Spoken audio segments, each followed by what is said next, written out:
అందరికీ అన్ని ఉన్నాయి కదా. హైదరాబాద్ ఉంది, బెంగళూరు ఉంది, చెన్నై ఉంది. మనకేముందన్నా? చేతిలో చిప్ ఉంది. వీళ్ళకి అధికారం ఇస్తే ఏం చేశారు? చేతిలో చిప్ ఇచ్చారు. అందుకే చెప్తున్నా, ఓటు అన్నది మీ చేతిలో ఉన్న ఆయుధం. తప్పుడు వాళ్ళకు ఓటేస్తే మన బిడ్డలకు ఉద్యోగాలు రావు, రాజధాని రాదు, పోలవరం రాదు, ప్రత్యేక హోదా రాదు. మళ్ళీ చెప్తున్నాం, జగన్మోహన్ రెడ్డి గారిని నమ్మి అధికారం ఇస్తే ఇవాళ వ్యవసాయం అంతా దండగైపోయింది. రాజశేఖర రెడ్డి గారి ఆశయాలను నిలబెడతాము అంటే జగన్మోహన్ రెడ్డి గారికి నమ్మి ఓట్లేశారు. నేను కూడా నమ్మి ప్రచారం చేశాను. కానీ ఈరోజు రైతాంగం అంతా దండగా, వ్యవసాయం అంతా దండగా అయిపోయింది. రైతులంతా అప్పుల పాలైపోయారు. ఏం చెప్పారు జగన్మోహన్ రెడ్డి గారు? 3000 కోట్లతో ఒక ధర స్థిరీకరణ నిధి ఏర్పాటు చేస్తాను, రైతన్న వాడు నష్టానికి అమ్ముకునే అవసరమే ఉండదు అన్నారే. ఒక్క సంవత్సరమైనా 3000 కోట్లు రైతులకు పక్కన పెట్టారా అన్న జగన్మోహన్ రెడ్డి గారు? పెట్టలేదు. 4000 కోట్లతో పంట నష్టపోతే పంట నష్టపరిహారానికి ఒక నిధి ఏర్పాటు చేస్తానన్నాడు. ఇన్ని సంవత్సరాలు పంట నష్టపోయారే, ఒక్కసారైనా 4000 కోట్ల రూపాయలు పక్కన పెట్టారా? ఒక్కసారైనా దాంట్లో నుంచి రైతులకు డబ్బులు ఇచ్చారా? కనీసం డ్రిప్ వేసుకుందామంటే సబ్సిడీ ఉందా? కనీసం పంట నష్టపోతే పంట నష్టపరిహారం ఉందా? రాజశేఖర రెడ్డి గారు రైతులను ఎలా చూసుకున్నాడు? రుణమాఫీ చేశాడు, రైతులు నెత్తిన పెట్టుకొని చూసుకున్నాడు రాజశేఖర రెడ్డి గారు. వీళ్ళ రాజశేఖర రెడ్డి గారి ఆశయాలను నిలబెట్టేది. రాజశేఖర రెడ్డి గారు బిడ్డలను ఎలా చూసుకున్నాడన్నా? గుండెల్లో పెట్టుకుని చూసుకున్నాడు. ఫీజు రీయింబర్స్మెంట్ అయితేనేమి, ఉద్యోగాలు అయితేనేమి అద్భుతంగా ఇచ్చాడు రాజశేఖర రెడ్డి గారు. ఇలాగే మైకు పట్టుకొని జగన్మోహన్ రెడ్డి గారు 5 సంవత్సరాల క్రితం ఏం చెప్పాడు? 2,30,000 ఉద్యోగాలు ఖాళీగా ఉన్నాయి, నేను ముఖ్యమంత్రి అయిన వెంటనే 6 నెలల్లో భర్తీ చేస్తానని చెప్పాడు కదా జగన్మోహన్ రెడ్డి గారు. అయినాయి అన్నా? జాబ్ క్యాలెండర్ ఏమైంది? సంక్రాంతి వచ్చినప్పుడల్లా జాబ్ క్యాలెండర్ వస్తుందన్నాడు కదా జగన్మోహన్ రెడ్డి గారు. మరి జగన్మోహన్ రెడ్డి గారు ముఖ్యమంత్రి అయ్యి 5 సంక్రాంతులు వచ్చాయి పోయాయి. కోడి పందాలు జరిగాయి కానీ జాబ్ క్యాలెండర్ అయితే రాలేదు. వచ్చిందా? ఏం చెప్పారు జగన్మోహన్ రెడ్డి గారు? 23,000 టీచర్ ఉద్యోగాలు ఖాళీగా ఉన్నాయి. సిగ్గులేదా చంద్రబాబు? 7,000కే ఎందుకు నోటిఫికేషన్ ఇచ్చావని 5 సంవత్సరాల కింద తిట్టిపోశారు. అదే 23,000 ఉద్యోగాలు ఈ రోజుకి ఖాళీగా ఉన్నాయి. 5 సంవత్సరాలు అయింది. మెగా డిఎస్సీ వేస్తామన్న జగన్మోహన్ రెడ్డి గారు వేయలేదు. ఇప్పుడు ఎలక్షన్లు ఉన్నాయి అనగా ఇక 2 నెలలు ముందు అనగా ఇప్పుడు 6,000తో ఒక దగా డిఎస్సీ ఇచ్చారు. అది కూడా ఎప్పుడు ఇచ్చారు? ఎలక్షన్లు ఉన్నాయనంగా. ఇప్పుడు పరీక్షలు ఎప్పుడు జరగాలి, మన బిడ్డలకు ఉద్యోగాలు ఎప్పుడు రావాలి? ఇది అయ్యేదా సచ్చేదా? 5 సంవత్సరాలు ఏం చేశారన్నా? ఎందుకు ఇవ్వలేదు ఉద్యోగాలు? జాబ్ క్యాలెండర్లు 5 సంవత్సరాలు గుడ్డి గుర్రాలకు పళ్ళు తోమారా? గాడిదలు కాసారా? ఏం చేసినట్టు? 5 సంవత్సరాలు కనీసం కుంభకర్ణుడైనా 6 నెలలు నిద్రపోతాడు, 6 నెలలు పనిచేస్తాడు కదా. మరి జగన్మోహన్ రెడ్డి గారు ఏం చేశారు? 5 సంవత్సరాలు నిద్రపోయారు కదా. ఇప్పుడు ఎలక్షన్లు వచ్చాయి కాబట్టి మీరంతా ఓట్లేసే యంత్రాలు కాబట్టి ఇప్పుడు మీ దగ్గరికి వస్తున్నాడు సిద్ధమని. అవునా? 5 సంవత్సరాలలో ఎప్పుడైనా వచ్చాడన్నా?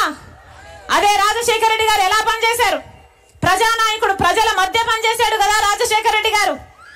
ఒకసారి ఆలోచన చేయండి. రాజశేఖర రెడ్డి గారు 2వ ముఖ్యమంత్రి అయ్యారు. ముఖ్యమంత్రి అయిన 2 నెలలకే నేను ప్రజల దగ్గరికి వెళ్ళాలి, ప్రజలకు ఏమో అందటం లేదు, నేను ఇంకా ఇల్లు లేని వారికి ఇల్లులు ఇవ్వాలి, అన్ని అందించాలి, ఫీజు రీయింబర్స్మెంట్, ఆరోగ్యశ్రీ ఇవన్నీ ఇవ్వాలి అని గెలిచిన 2 నెలలకే రచ్చబండకని వెళ్లి బయలుదేరి చచ్చిపోయాడు కదా రాజశేఖర రెడ్డి గారు. ఏం అవసరం ఉందన్నా? ఏం అవసరం ఉంది రాజశేఖర రెడ్డి గారికి? మీరందరూ ఓట్లేశారు, గెలిచాడు. గెలిచినాక రచ్చబండకు వెళ్లాల్సిన అవసరం ఏ ముఖ్యమంత్రికి ఉంది? ఎవరికీ లేదు. కానీ రాజశేఖర రెడ్డి గారికి మేలు చేయాలి, ప్రజలకున్న తపన ఉంది కాబట్టి బయలుదేరాడు. బయలుదేరి ప్రజల కోసం వెళ్ళాడు కాబట్టి చచ్చిపోయాడు. అలా ఉందా ఇప్పుడు పరిస్థితి?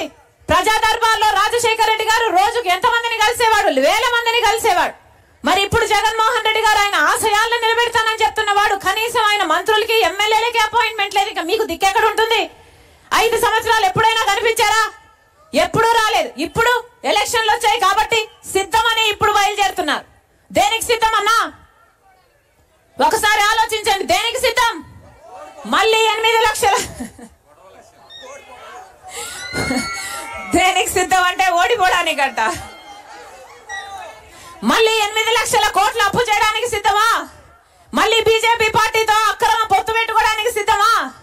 మళ్ళీ బీజేపీ పార్టీకి మన స్పెషల్ స్టేటస్, మన పోలవరము, మన రాజధాని, మన బిడ్డల ప్రయోజనాలను తాకట్టు పెట్టడానికి సిద్ధమా?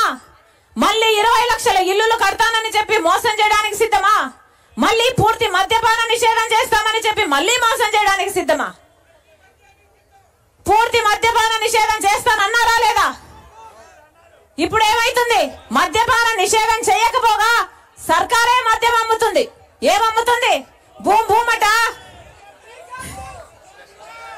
స్పెషల్ స్టేటస్ అట, డిఎస్సి అట, క్యాపిటల్ అట. వీళ్ళు అమ్మిందే కొనాలట. వీళ్ళు ఎంత అమ్మితే అంతకే కొనాలట. పక్కన 60 రూపాయలు ఉంది పక్క రాష్ట్రాల్లో, ఇక్కడ 250 ఉంటే అంతకే కొనాలట. పక్క రాష్ట్రాలలో కంటే ఇక్కడ నాసి రకం మందు, 25% మంది ప్రజలు ఈ నాసి రకం మందు తాగి కిడ్నీలు, లివర్లు చెడిపోయి చచ్చిపోతున్నారు. అయినా కూడా ఒక్క హెల్త్ చెకప్ లేదు. ఇదే పద్ధతి? ఏం జరుగుతుంది మన రాష్ట్రంలో? మీరు అధికారం ఇస్తే ఎవరు అనుభవిస్తున్నారు? మీరు అనుభవిస్తున్నారా? మీకేమైనా మేలు జరిగిందా?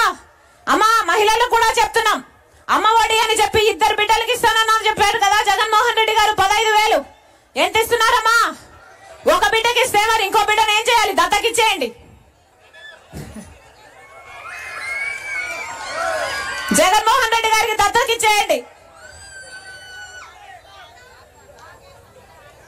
ఏం జరుగుతుంది మన రాష్ట్రంలో? రాజశేఖర రెడ్డి గారు 11 సరుకులు ఇచ్చారు కదా రేషన్ కార్డులో.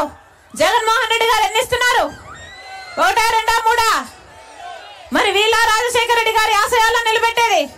Button నొక్కుతున్నాం అంటున్నారే, button